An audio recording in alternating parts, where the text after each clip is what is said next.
PTI, kembali lagi di Bisma Pati, bincang bersama PTI. Kembali lagi bersama saya, Ayu Tresna, yang akan menjadi host pada sesi Bisma Pati kali ini. Teman-teman udah tahu nggak tema dari Bisma Pati kali ini? Belum ya? Nah, di sini aku bakal kasih tahu kalian bahwa tema Bisma Pati kali ini yaitu menembus batas dengan beasiswa, cara mengatasi tantangan, dan memaksimalkan peluang. Dan pada kali ini kita sudah kedatangan bintang tamu yang sangat luar biasa. Kita ada 2 bintang tamu yang sangat cantik dan tampan. Halo kakak-kakak, selamat pagi. Halo, selamat pagi. Gimana kabarnya hari ini? Baik. Ya, luar biasa ya. Baik, itulah tadi bintang tamu kita. Nah, mungkin sebelum kita lanjut ke sesi pertanyaan, kakak bisa perkenalan diri terlebih dahulu biar teman-teman atau sobat PTI tahu nih dan lebih kenal. Karena ada pepatah yang mengatakan, tak kenal maka tak sayang. Mungkin dimulai dari Kak Ani dulu deh. Oke, halo Sobat PTI, perkenalkan nama aku Niwayan Ani Puspitasari, biasa dipanggil Ani atau Kak Ani. Jadi aku dari program studi pendidikan teknik informatika, sekarang udah semester 6. Oke, Kak Ani. Selanjutnya mungkin Kak Marcel. Halo Sobat PTI, perkenalkan nama aku Marcel Plastiko Hartana dari Prodi Pendidikan Teknik Informatika.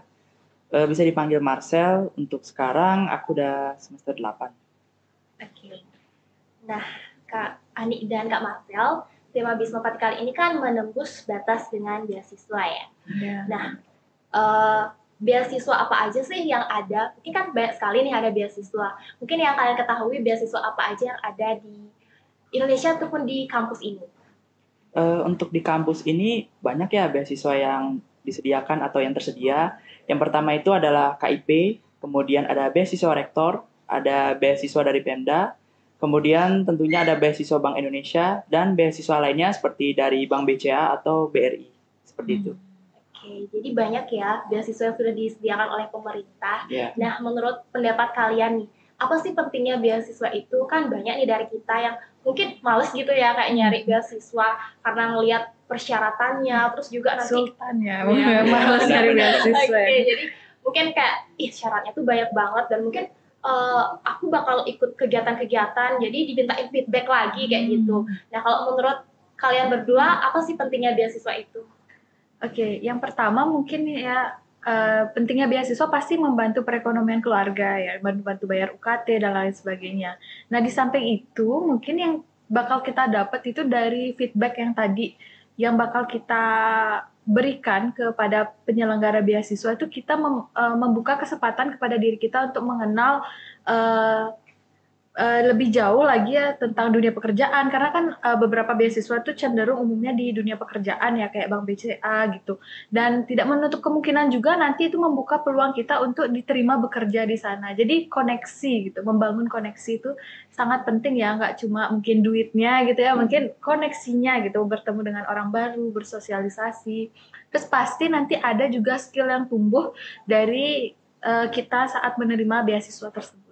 Oke, jadi feedback yang diminta itu juga bakal kembali lagi ke kita. Benar, ya? karena sesuatu itu pasti bakal balik ke kita, baik itu yang buruk ataupun yang baik gitu. Benar. Jadi selain relation dan experience, kita juga bisa di sana melatih public speaking dengan orang-orang baru yang kita berani untuk berbicara. Jadi seperti itu. Benar banget. Kalau kakak-kakak ini adalah penerima beasiswa apa nih? Udah pakai bajunya keren banget ya. Bisa di-zoom.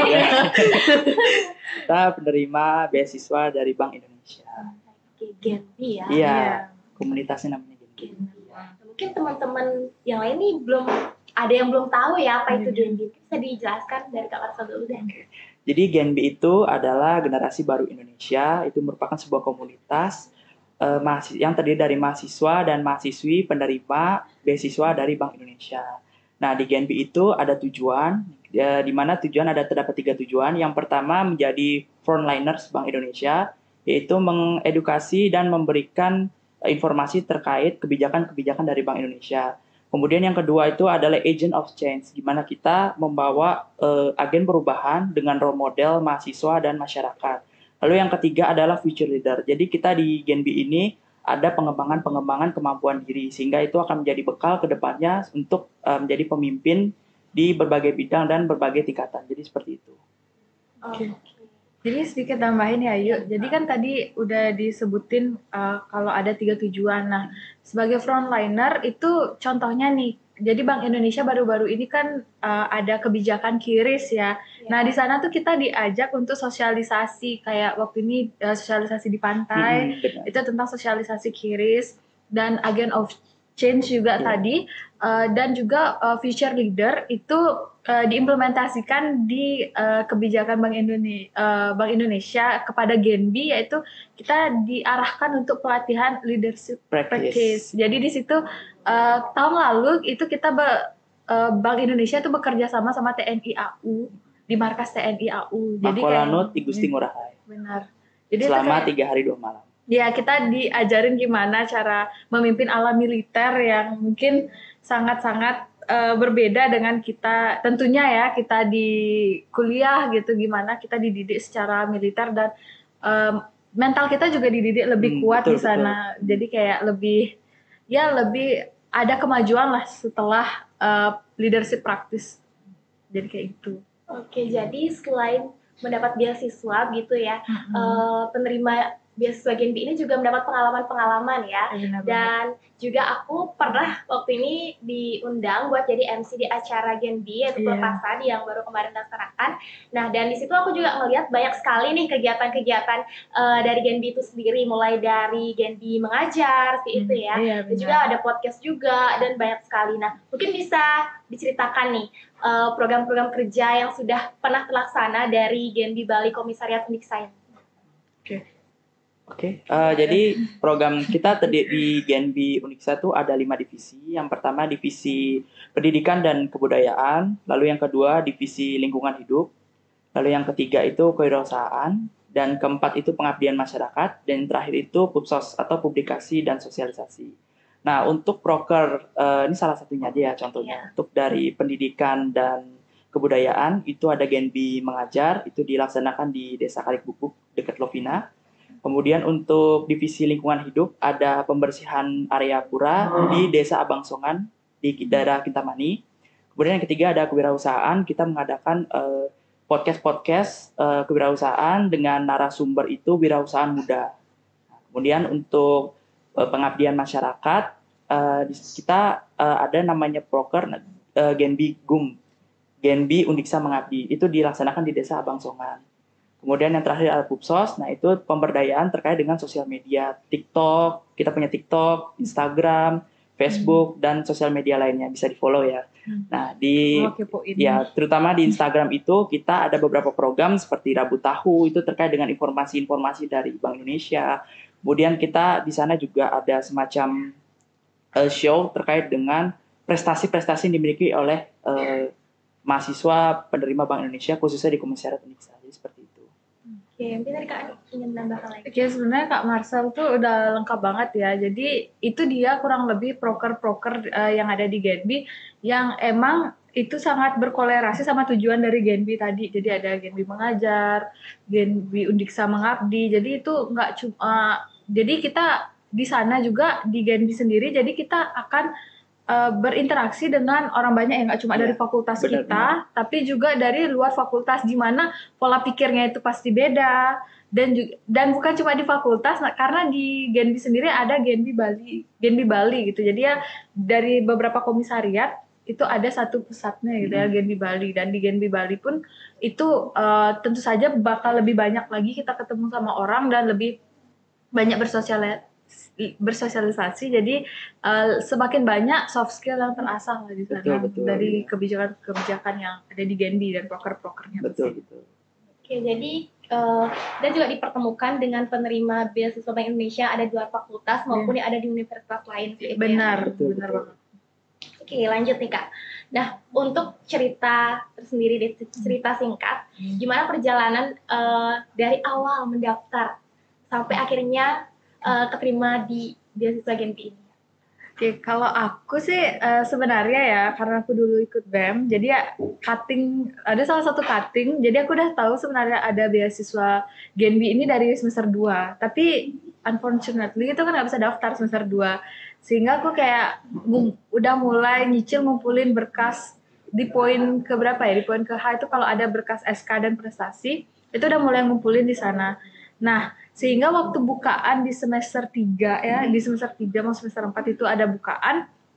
Jadi dia tinggal go with the flow aja, tinggal ngumpul-ngumpulin berkas, nyiapin, tapi mungkin struggle-nya di situ aku baru ngumpulinnya itu di H-3 ya. Jadi itu benar-benar mepet banget. Jadi motivation letter dan apa-apa dalam 3 hari itu harus dibuat secara maksimal gitu, dan juga ada beberapa rekomendasi juga, butuh surat rekomendasi dan surat penilaian kepribadian, dan itu tuh perlu menyesuaikan agenda juga dengan dosen-dosen pemangku kepentingan gitu. Jadi itu, dan setelah itu karena di BEM itu cukup aktif ya, jadi sekretaris umum di waktu itu. Jadi Astung Karep keterima untuk lolos seleksi di tahap 2. Nah, di wawancara waktu itu sistemnya masih daring ya, pakai Zoom, tapi itu tetap aja ke pressure walaupun daring luring, nggak tahu, mungkin aja nggak ada bedanya ya, sama-sama terbebani. Jadi di malamnya itu sebenarnya udah overthinking apa sih yang bakal dikeluarin. Jadi kayak anggaplah karena kita kan anak teknik ya, dan itu tuh cenderung ke ekonomi, jadi kayak kita mulai menghafal gitu apa dari tujuan Bank Indonesia, visi misi Bank Indonesia, kebijakan Bank Indonesia. Bahkan aku ingat banget aku ditanyain kalau lagi inflasi tuh Bank Indonesia ngapain gitu. Jadi kayak untungnya kayak ditanyain kayak kebijakan Bank Indonesia kalau lagi inflasi kayak gimana, kalau lagi deflasi kayak gimana. Mungkin yang nonton ini bisa ya di keep, dan juga mungkin nanti kebijakan ekonomi lainnya itu bisa kalian pelajarin, karena pasti nanti pertanyaannya yang keluar seputar itu aja. Dan juga ditanyain di kampus itu aktifnya ngapain gitu, karena bilang kalau jadi sekretaris dan lain sebagainya. Dan sedikit tips mungkin ya, jadi kalau kalian sedang diwawancara tuh, kalau orang bilang tuh market self branding itu harus benar-benar kuat gitu. Kenapa nih saya harus ngasih kamu nih beasiswa nih, kenapa nggak yang lain gitu. Jadi harus punya value diri yang bisa kalian keluarkan di wawancara itu. Jadi kayak bisa meyakinkan para pewawancara bahwa saya yang layak gitu.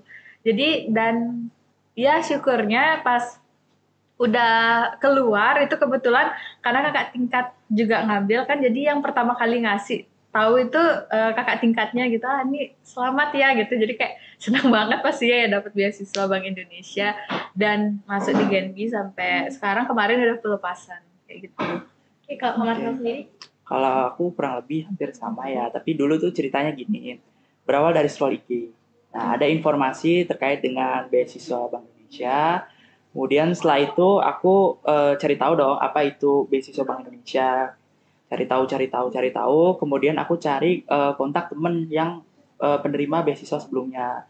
Apa sih beasiswa Bank Indonesia? Gimana cara dapetinnya? Apa menariknya itu ketika bergabung di Genbi gitu. Terus aku tanya, oh ternyata tertarik gitu. Nah, setelah itu tunggu dah informasi tentang informasi selanjutnya terkait dengan beasiswa Bank Indonesia. Kemudian setelah udah ada informasinya lebih lanjut, aku langsung waktu itu chat dosen. Itu semua terjadi H-4, H-3. Kayaknya lebih parah dari ini. Ya, chat dosen, kemudian buat motivation letter dan lain sebagainya.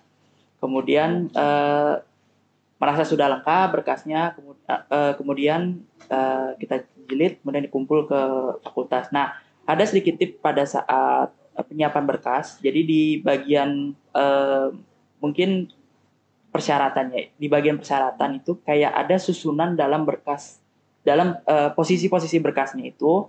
Nah, berdasarkan pengalaman aku, banyak teman-teman nggak keterima di sana karena posisi berkasnya itu berantakan gitu. Yang seharusnya di lampiran pertama itu ada form A1, kemudian surat selanjutnya itu surat-surat yang lainnya, ini dibalik posisinya gitu. Jadi kayak berantakan dan asal jilid, dan itu menyebabkan tidak lolosnya di seleksi tahap 1 yaitu pemberkasan. Kemudian selesai pengumuman dari tahap 1 itu ternyata lolos dong, nih ada Andi juga gitu lolos. Kemudian setelah itu aku hubungi lagi teman yang Genbi tahun lalu. Gimana sih tips and trick wawancaranya, mungkin agak sedikit nggak tahu dan panik juga kan karena apa nih nanti ditanyain pertanyaan susah-susah nggak gitu ya. Terus dikasih tahu sama dia apa ya, semacam kayak clue-cluenya pertanyaannya seperti apa. Nah, untuk pertanyaan itu karena masing-masing dari pembina itu pertanyaannya beda-beda. Kalau aku ditanyainnya waktu itu tentang Bank Indonesia sih, pemimpinnya siapa, kemudian dari jawaban yang kita utarakan itu kemudian ditanyai lagi sampai mungkin waktu itu aku terlalu jauh ya, sampai ditanyainya itu ke pasal sampai ke kebijakan moneter gitu. Ya Astungkara aku bisa jawab gitu. Terus habis itu tips and trick pada saat wawancara itu ketika kita tidak bisa menjawab dan eh, pembina sudah bertanya dan kita tidak bisa menjawab itu pembina mencoba membenarkan dan kita jujur kalau kita tuh salah gitu. Yang penting bagaimana kita yakin dengan jawaban kita itu sudah menjadi nilai oleh pembinanya gitu. Sehingga itu ada, walaupun kita salah ya kita ada nilai kejujuran seperti itu. Jadi bertanggung jawab terhadap apa yang kita ucapkan ya. Jadi seperti itu. Kemudian tips yang lainnya saat wawancara itu ketika kita tidak bisa jawab itu lebih baik kita menjawab apa saja yang kita tahu daripada kita diam terlalu lama menyita waktu. Itu akan mengurangi bagaimana kesiapan kita di mata pembina. Seperti itu. Kemudian selesai tahap wawancara, ya dari situ sih mungkin ada rasa-rasa kalau aku keterima atau enggak ya gitu. Cuma aku waktu itu positive thinking, yakinnya itu apa? Karena pertama berkas sudah lengkap dan lain-lain, jadi istilahnya oke lah, tahap 1 oke lah gitu. Kemudian pada saat wawancara aku merasa bisa jawab, walaupun ada beberapa salah sedikit, tapi aku merasa bisa jawab dan aku yakin. Terus di sana juga pada saat wawancara itu pembina itu ada pertanyaan seperti ini, mengapa kami harus menerima Anda gitu. Di sana tipsnya itu kita mempersonal brandingkan. Kemampuan apa yang dimiliki, soft skill, hard skill, kita tunjukkan ke dia, saya memiliki bakat ini gitu. Sehingga kemudian bakat-bakat kita tuh nanti akan berguna pada saat kita sudah keterima di Genbi. Jadi seperti itu. Oke, luar biasa sekali ya. Kita udah dikasih tips and triknya nih, mulai dari penyusunan berkas, itu kan juga tips and trik dalam wawancara. Dan seperti yang tadi Kak Marcel katakan, bahwa kita harus bisa menunjukkan personal branding yang kita miliki. Gitu. Nah, tadi juga Kak Ani sempat menyinggung kalau semester 2 belum bisa daftar, seperti itu ya. Nah, mungkin bisa dikasih tahu nih teman-teman, kan yang lain juga udah mulai mendaftar kan ya. Benar. Nah, apa aja sih syarat-syarat ataupun kriteria dalam melamar beasiswa Bank Indonesia? Oke, syarat-syaratnya lebih lanjut mungkin bisa dilihat di surat edaran ya. Cuma tentu aja kalau nggak menutup kemungkinan ya, kalau dari pengalaman aku. Jadi sebenarnya kalau kalian ingin menambah peluang untuk diterima di beasiswa Bank Indonesia ini, kalian at least punya satu dari dua hal ini. Yang pertama itu prestasi. Dan yang kedua itu aktif di organisasi. Karena kalau kalian nggak punya dua ini, aku kayaknya berani jamin kalian bahkan nggak bisa lulus di tahap fakultas. Gitu, karena tentu saja kontribusi kita di fakultas juga bakal membantu kita dalam seleksi di fakultas. Jadi gini, kalau di lapangan atau di kalian kalau seleksi berkas tadi, pasti kita gimana ya, adu mekaniknya itu di ketebalan berkas gitu. Jadi tebelnya tuh di SK sama di piagam. Jadi kalau punya teman lebih tipis daripada kita ngerasa kayak gitu loh, kayak ada rasa kalau lebih tebal. Tapi kalau punya teman lebih tebal tuh kayak aduh dia lebih tebal nih, pasti lebih banyak poinnya lebih banyak gitu. Jadi kalau untuk yang semester 2 nih yang males mungkin ikut organisasi, ikut event-event, boleh deh ikutin aja kalau emang pingin menambah peluang gitu ya untuk mendapatkan beasiswa. Karena itu seperti yang aku katain tadi ya, itu balik lagi ke kita. Kalau kita berjasa gitu ya untuk fakultas, nanti pasti dibalikin lagi, kayak dimudahin lah pelolosannya tingkat fakultas. Kalau wawancara itu kan kembali lagi bagaimana kita membranding diri kita, bagaimana kita bisa menyampaikan kalau kita yang layak gitu. Tapi at least di batu pertama itu kita udah ditolongin gitu. Jadi mungkin kalau buat kalian yang merasa kayak mungkin kalau di prestasi agak gimana gitu, bisa ke organisasi. Jadi organisasi di FTK juga banyak kan, banyak banget. Dan apalagi nih di PTI ini termasuk agak privilege sedikit ya Nah, betul betul. di antara Santero FTK tuh PTI itu bisa kuota yang diterima tuh bisa 3 kali lipatnya gitu. Jadi itu masih pemegang nomor 1 lah kuotanya untuk diterima dan lolos ke tahap selanjutnya kayak gitu. Untuk kuotanya itu untuk PTI itu 6 orang, untuk SI 2 orang, dan untuk Ilkom 1 orang. Ya, jadi ada bahkan Cukup yang 6 banyak. kali lipatnya gitu. Ya kalau bisa dibandingkan kita hampir sama dengan fakultas-fakultas yang lain sebenarnya untuk kuotanya gitu. Cukup banyak untuk dapat menerima beasiswa Bank Indonesia. Oke, jadi ada kesempatan ya. Ada kesempatan, betul. Kuotanya juga yang diminta itu lumayan juga ya Kak ya. Lumayan.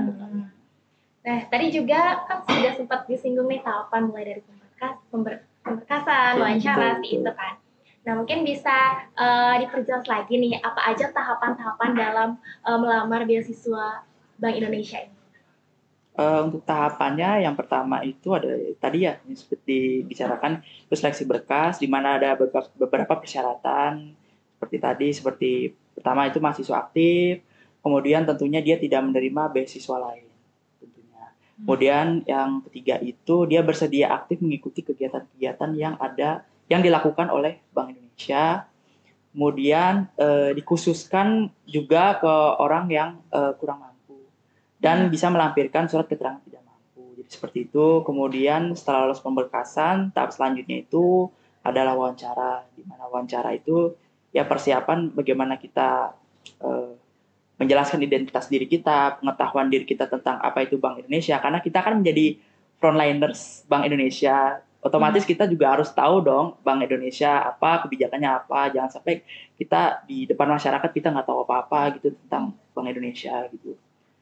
Ya, jadi kemudian ya jadi itu aja sih. Mungkin tambahan.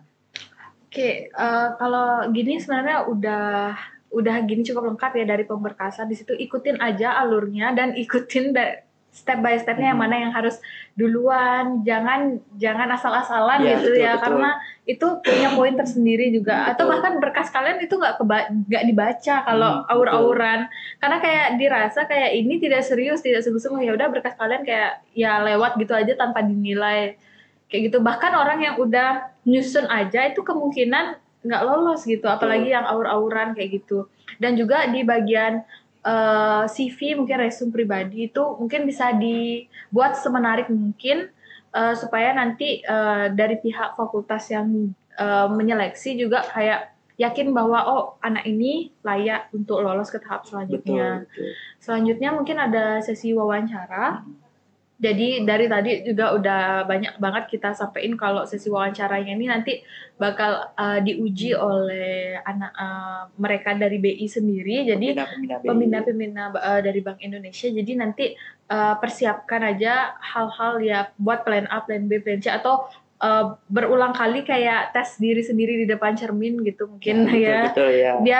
Biar tahu bagaimana gestur yang baik, biar nggak awkward aja di depan juri, dan berusaha biar memilah katanya itu. Jadi kalau biasa karena kan di wawancara itu kita menangin hati kan dari omongan ya, jadi kayak coba-coba aja untuk merangkai kata supaya lebih efektif dan lebih intelektual gitulah ya kelihatannya. Jadi itu sehingga mereka tuh ngerasa kayak oh ini anak kayak wawasannya luas dan lain sebagainya gitu. Betul. Jadi itu aja sih kalau dari aku. Oke, jadi setiap tahapannya itu penting ya Kak, mulai dari pemberkasan, wawancara juga, dan mungkin teman-teman atau sobat PTI yang lagi nonton video ini bisa mulai mempersiapkan nih untuk adik-adik yang ada di semester 2 bisa lebih mempersiapkan lagi itu mulai dari berkas-berkas. Lalu juga tadi kan ada disinggung juga sama Kak Ani terkait prestasi dan juga organisasi. Apalagi mahasiswa PTI itu kan punya banyak sekali prestasi ya. Iya benar, selalu mejeng gitu ya di Undiksa Harmoni gitu. Benar sekali. Jadi jangan malas-malas buat ikut organisasi itu karena dari organisasi itu pun kita juga bisa mendapat soft skill, selain dapat SK, piagam, sertifikat, seperti itu dapat pengalaman juga, dan itu juga bakal membantu kita buat daftar beasiswa Bank Indonesia. Iya benar banget. Oke, next pertanyaan nih Kak. Kalau dari Kak Ani ataupun Kak Marcel, ada nggak tantangan tersulit yang menurut kalian kayak bisa nggak sih aku lolos kayak gitu, tantangan sendiri ya. Oke, mungkin Kak Marcel dulu deh. Tantangannya tuh mungkin di tahap wawancara. Seperti yang dibilang tadi itu kita hanya dapat mengira pertanyaan-pertanyaan berdasarkan clue-clue dari kakak tingkat teman akunya gitu. Jadinya untuk pertanyaan-pertanyaan lain kan masih ada kemungkinan, apalagi itu dah pertanyaan seperti yang dapat dibilang itu sebelumnya dapat menyinggung tentang ekonomi gitu. Kita wawasannya juga harus luas tentang ekonomi gitu. Jadi walaupun kita anak teknik, kita harus belajar banyak tentang pengetahuan-pengetahuan baru. Jadi seperti itu sih. Jadi tahap wawancara itu yang paling menegangkan gitu. Apalagi kita kan face to face dengan pembinanya langsung gitu. Mungkin ada tambahan.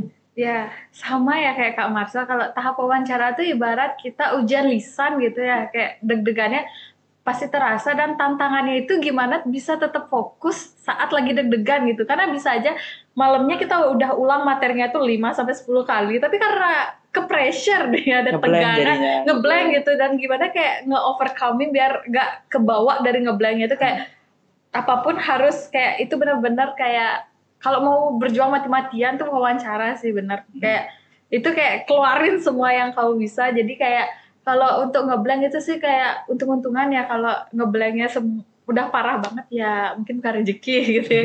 Kayak tapi sebisa mungkin kayak stay fokus di tengah-tengah.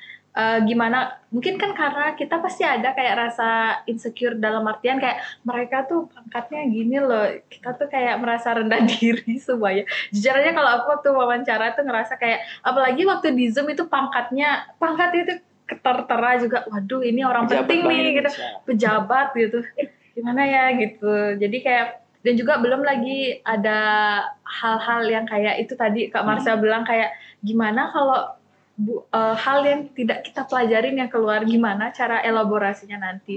Tapi syukurnya tahun kemarin semua yang aku pelajari keluar sih. Cuma di paling pertanyaan mendadaknya itu pertanyaan seputar bagaimana kita dan kepribadian kita. Dan itu juga perlu tadi gak habis-habis ya aku bilang kayak personal brandingnya kita dalam meyakinkan para pejabat BI yang sedang mewawancara kita. Gitu. Oke, jadi tahap wawancara tuh tahap yang paling gimana ya, kayak nyeremin gitu ya, kayak nyerem.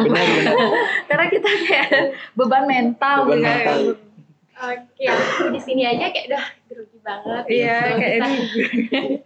Nah, teman-teman atau sobat PTI juga mungkin merasakan hal yang sama ya, kayak wawancara tuh, aduh bisa nggak sih aku, apalagi nanti harus berhadapan langsung nih sama petinggi-petinggi seperti itu kan.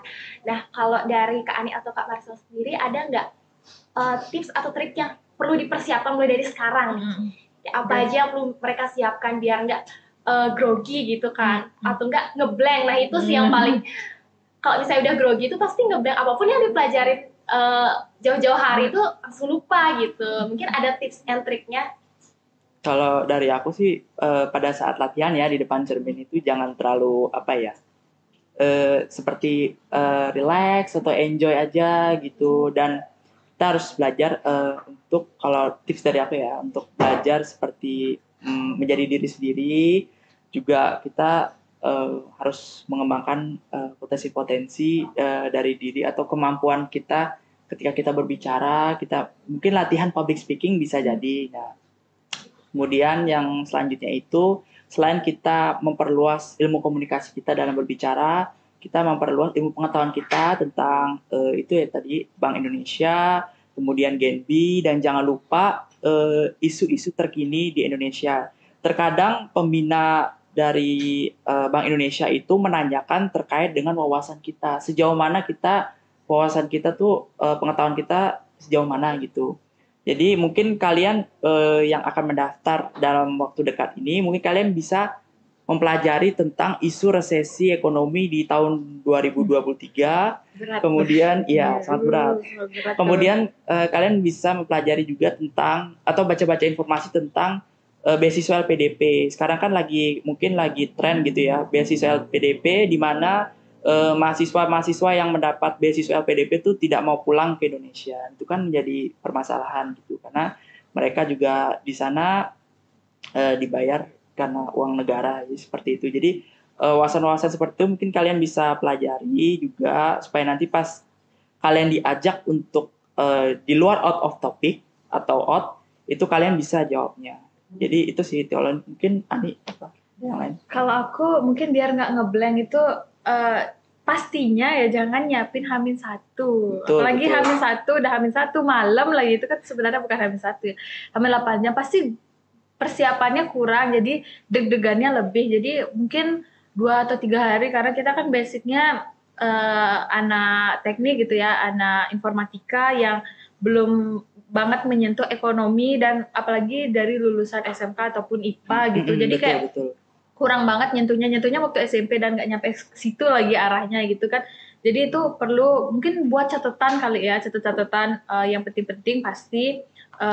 Kalau bisa jangan diketik tapi ditulis tangan, biar nggak tahu nih ya. Tapi aku dapat informasi dari ya lewat-lewat gitu ya, katanya kalau kita sambil nulis tangan itu kayak secara nggak langsung kita merekam itu di alam bawah sadar kita katanya. Jadi Betul. nanti bisa Betul, ya, ya. bisa jadi nanti lebih terekam gitu lah. Kalau kalau di alam bawah sadar kan lebih lama lengketnya gitu kan.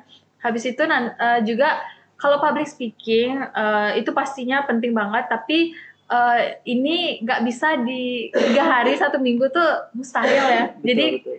kalian mungkin yang semester 2 nih ya, privilege, bisa latih dengan cara banyak hal ya, bisa ikut organisasi, karena kan di organisasi nanti banyak eventnya yang membutuhkan kalian menyuarakan sesuatu, misalnya jadi MC, mungkin kayak Kak Ayu Trisna jadi apa, itu kan public speakingnya lebih tertata lagi, jadi nanti kalian ngomongnya juga enak gitu.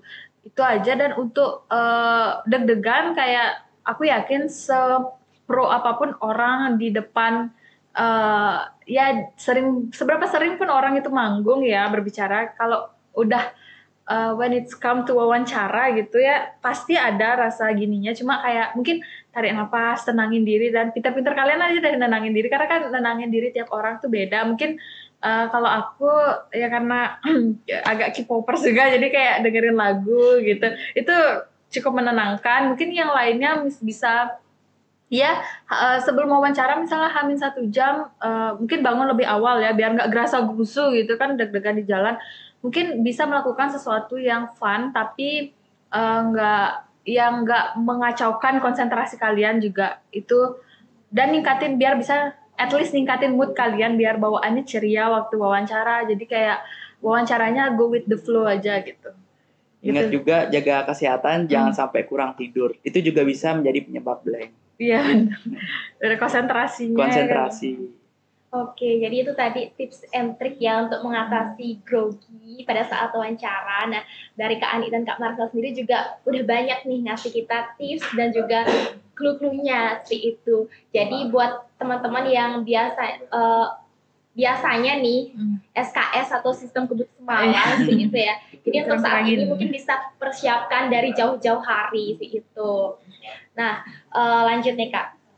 Bergabung dalam Genbi dan juga sebagai penerima beasiswa Bank Indonesia.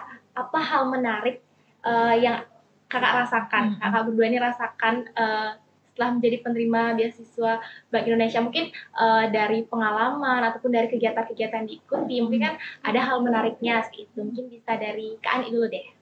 Oke, hal menarik ya, selain bertemu dengan banyak orang pastinya kan di fakultas, di luar universitas, sesama penerima beasiswa Bank Indonesia, hal menariknya adalah Bank Indonesia itu segitu percayanya sama Genbi. Jadi setiap membuat kebijakan atau mengadakan seminar-seminar apapun, biasanya kan di hotel gitu ya, itu Genbi selalu diajak, dan kita selalu mendapatkan proper treatment gitulah ya di hotel kayak gitu. Jadi kayak mungkin yang nggak pernah ke hotel itu bisa merasakan, oh segini ya rasanya dijamu di hotel gitu. Bahkan ada beberapa teman juga yang bisa mendapatkan kesempatan untuk menginap di Hotel Hilton, itu bintang 5 ya. Ya kebetulan mewah banget itu. Jadi kayak itu satu pengalaman menarik. Dan kebetulan juga mungkin ini rezeki kita, kemarin itu bertepatan dengan adanya G20. Jadi kita mendapatkan kesempatan untuk menghadiri gitu ya di Nusa Dua sebagai partisipan.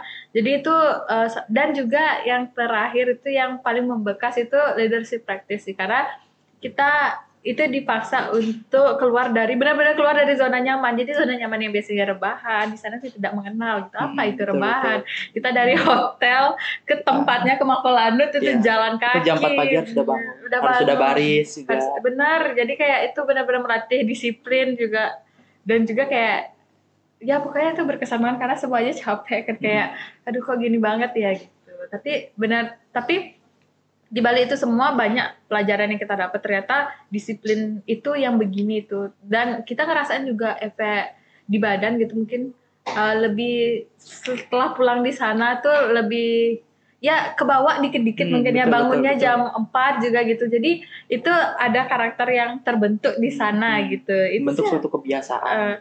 Dan hal yang menarik lainnya adalah di G20 atau di sebagian besar acara Bank Indonesia itu pasti ada semacam booth-boothnya di mana kita bisa main game di sana dan kita dapat Mencari mencari merchandise. merchandise ya tentunya. Jadi kan slogannya tuh datang tangannya kosong, pulang balik-balik udah Bawa kayak shopping. merchandise, ya kayak shopping gitu. Jadi ada baju kaos, ada dari ya perintilan-perintilan kecil kayak gantungan kunci, Betul, sampai betul. yang paling terkenal itu apa, tumbler, dan bahkan gelas, ada payung. ya banyak yang Banyak. dapat yang lebih gitu ya di G20 tadi. Dan emang G2 kalau yang bagi aku yang paling berkesan itu di G20 itu sih, kayak mewah banget gitu. Kayak sangat beruntung ya bisa mendapatkan kesempatan dan bertepatan dengan Betul. event itu gitu. Jadi kalau dari Kak Marcel gimana Kak? Kalau dari aku sih sama ya, hampir sama ya pendapatnya. Tapi kalau dari aku tuh lebih ke menyeluruh, di mana kita yang jadi penerima beasiswa Bank Indonesia dan tergabung jadi Genbi itu mendapat privilege. Privilege-nya itu yang pertama kita dapat bertemu pejabat-pejabat Bank Indonesia di Bali dan juga Indonesia dalam satu meja bundar. Jadi mungkin kita bisa di sana memperluas relasi, mungkin kenalan dan sebagainya. Terus yang kedua itu seperti yang tadi disebutkan ada event G20, di mana di G20 ini kita ada beberapa acara seperti vintage dan FECDI. Nah itu diadakan di Nusa Dua. Nah itu kita dapat menghadiri acara tersebut. Kemudian kita dapat cari merchant juga ya, merchant. Terus seru sih. dan hal lainnya itu beberapa dari kami itu dipilih untuk menjadi mentor asing ya, tamu asing di acara G20. Dan itu merupakan ya pengalaman yang cukup berkesan banget lah. Kemudian adapun kegiatan-kegiatan lainnya seperti pada saat itu pemilihan dalam artikel ya, pembuatan artikel terkait Genbi. Nah itu yang terpilih itu akan dipublikasikan dan tentunya dibayar. Seperti itu. Oke, jadi banyak hal menarik ya. Betul. Nah, terakhir nih Kak, untuk harapan ke depannya bagi Genbi sendiri ataupun berapa kalimat nih untuk penerima untuk pelamar beasiswa Genbi itu. Apa harapan ke depannya? Harapan ke depannya sih kalau kalian keterima pastinya gunakan uang dengan baik ya. Jangan digunakan untuk yang aneh-aneh di luar akademis, karena tujuan dari beasiswanya sendiri itu kan untuk menunjang pendidikan kita gitu. Jadi janganlah dipakai untuk yang aneh-aneh yang nggak perlu aku bilang dah. Dan juga mungkin pergunakanlah kesempatannya itu untuk menambah relasi atau mengambil apapun hal-hal baik yang emang disediakan dan bisa kalian ambil di sana. Jadi kayak enjoy aja gitu ya, dan kongres juga gitu, selamat yang udah gitu. Walaupun dan nanti mungkin bagi calon pelamar ya yang kemarin udah ngumpulin berkas, udah ditutup juga kan pendaftaran berkasnya. Semoga kalian banyak yang lulus gitu ya ke tahap wawancara, dan mungkin bisa mempersiapkan dari hari ini mungkin ya, walaupun pengumumannya belum keluar ya. Pakai feeling aja, biasanya ada kok rasa lolos nih kayaknya nih gitu kan, pasti ada rasa feeling gitu, apalagi anak-anak yang ikut organisasi atau yang ngumpulin berkasnya kayak udah ngumpulin skripsi gitu, tebelnya gitu, pasti ada kayak pasti adalah hal-hal yang bikin kalian harus mempersiapkan kayak jauh-jauh hari kalau bisa sekarang gitu ya. Kalau misalnya pun tidak gini ya, terburuknya tidak lolos gitu, tapi kan ada pengetahuan baru tentang ya Bank Indonesia gitu, perekonomian dan lain sebagainya, karena itu kan kayak ya itu gini sehari-hari sih, skill sehari-hari sih kan perekonomian, jadi bisa aja gitu, nggak ada ruginya juga mempersiapkan dari sekarang, kayak gitu sih kalau dari aku. Mungkin tambahin sama Kak Marcel. Ya ada sedikit tambahan ya. Kalau harapan aku buat calon-calon itu jangan pernah melewatkan apa namanya? Jangan pernah melewatkan waktu dan juga jangan pernah melewatkan kesempatan. Ya, kesempatan ketika ada tawaran beasiswa, coba ikutin aja. Misalnya kalian lulus itu juga akan berdampak ke kalian juga. Ada feedback yang didapat seperti kemampuan pengetahuan dan juga keterampilan. Sama yang terakhir mungkin kelewatan tadi, jangan pesimis duluan deh. Iya, jangan pernah pesimis duluan. Ya, kayak, yakin aja. Gitu. Belum nyoba udah ngeklaim kayak aku pasti nggak dapet nih. Coba aja dulu karena akan berbeda rasanya kalau kalian cuma nerka-nerka dan nggak pernah nyoba gitu ya kayak. Betul. Nanti di kemudian hari kalian akan mikir kalau aku berusaha waktu itu di mana aku berada sekarang, apakah aku diterima atau enggak ya? Mungkin pasti ada pertanyaan-pertanyaan kayak gitu. Tapi kalau memang secara gentle kalian apply dan emang nggak diterima tuh mungkin ada rasa kayak aku emang nggak diterima daripada kalian kayak menspekulasi diri gitu ya dan udah ngeklaim diri nggak bakal berhasil gitu. Coba aja gitu. Selagi pendaftarannya gratis gitu kan betul. Ya kan kayak nothing to lose guys gitu. Oke, jadi udah semua pertanyaan nih terjawab ya. Udah banyak sekali ilmu bermanfaat yang telah diberikan oleh Kak Andi dan juga Kak Marcel. Nah terakhir nih sebelum ditutup ada game sebentar sih ya Kak ya. Ini gamenya itu pilih ini atau itu. Jadi dari dua opsi yang aku deg-degan juga ya. Deg-degan satu ya. Oke. Bisa dimulai? Oke, silakan. Laptop atau handphone? Laptop. Instagram atau TikTok? Instagram. Pengusaha atau pegawai? Pengusaha. Pacar atau teman? Pacar. Ada support system ya, ada support bucin system. di sini ya. Kan temen ya, bukan sahabat ya. Iya. Pantai atau gunung? Pantai. Buku atau film? Buku. Film. Introvert atau extrovert? Extrovert. Mars atau Jupiter? Jupiter. Online atau offline? Offline. Loading atau rebahan? Rebahan. Iya sih. Teknik ya guys. Ngopi atau ngeteh? Kopi. Sunset atau sunrise? Sunrise. Hantu atau mantan? Hantu. Hantu guys. Sakit hati, sakit gigi? Sakit hati. Gigi dong. Gigi sakit banget. Oke, yang terakhir, banyak teman atau banyak uang? Banyak uang.